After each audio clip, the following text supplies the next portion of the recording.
Rancangan Peraturan Pemerintah Pengganti Undang-Undang, Perpu, Nomor 2 Tahun 2022 tentang Cipta Kerja telah disahkan menjadi undang-undang pada sidang paripurna 4 yang digelar di Gedung Parlemen, Senayan pada Selasa, 21 Maret 2023. Hal ini disampaikan oleh Ketua DPR RI sekaligus Ketua Sidang Paripurna, Puan Maharani. Apakah rancangan undang-undang tentang penetapan peraturan pemerintah pengganti undang-undang, Perpu, Nomor 2 Tahun 2022 tentang Cipta Kerja menjadi undang-undang untuk disahkan menjadi undang-undang? Tanya Puan dikutip dari TV Parlemen. Setuju, jawab peserta sidang paripurna. Kemudian, Puan pun mengetuk palu sebanyak 3 kali. Tak cukup sekali, Puan pun kembali bertanya kepada peserta sidang terkait kesetujuan pengesahan Perpu Cipta Kerja menjadi undang-undang. Peserta pun kembali menyatakan setuju agar Perpu Cipta Kerja dijadikan undang-undang. Sebelum disahkan, anggota DPR dari fraksi Demokrat dan PKS menolak disahkannya Perpu Cipta Kerja menjadi undang-undang.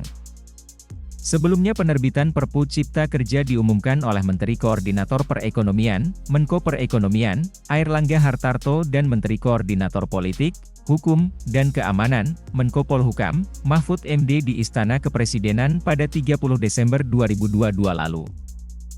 Airlangga mengungkapkan, pertimbangan diterbitkannya Perpu tentang Cipta Kerja lantaran kebutuhan mendesak.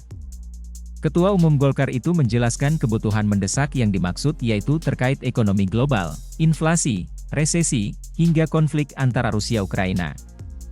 Pertimbangannya adalah pertama kebutuhan mendesak. Pemerintah perlu mempercepat antisipasi terhadap kondisi global baik yang terkait dengan ekonomi, peningkatan inflasi, ancaman stagflasi, dan juga terkait dengan geopolitik perang Ukraina dan Rusia, serta konflik lainnya yang belum selesai. Dan pemerintah menghadapi krisis pangan, keuangan, dan perubahan iklim, kata Airlangga dalam konferensi pers yang ditayangkan di YouTube Sekretariat Presiden. Selain itu, Airlangga mengklaim terbitnya Perpu telah sesuai putusan MK nomor 38 PU 7 2009, yaitu memenuhi syarat kegentingan yang memaksa. Airlangga juga mengatakan adanya Perpu ini mengubah sejumlah ketentuan dalam UU Cipta Kerja sesuai putusan MK seperti soal ketenagakerjaan upah minimum tenaga alih daya, harmonisasi peraturan perpajakan, hingga hubungan pemerintah pusat dan daerah.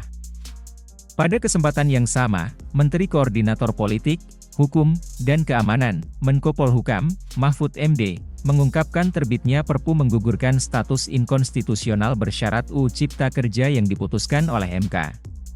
Perpu itu setara dengan undang-undang di peraturan hukum kita.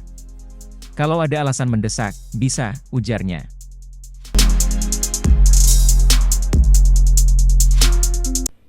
Jangan lupa untuk subscribe, like, dan komen channel ini.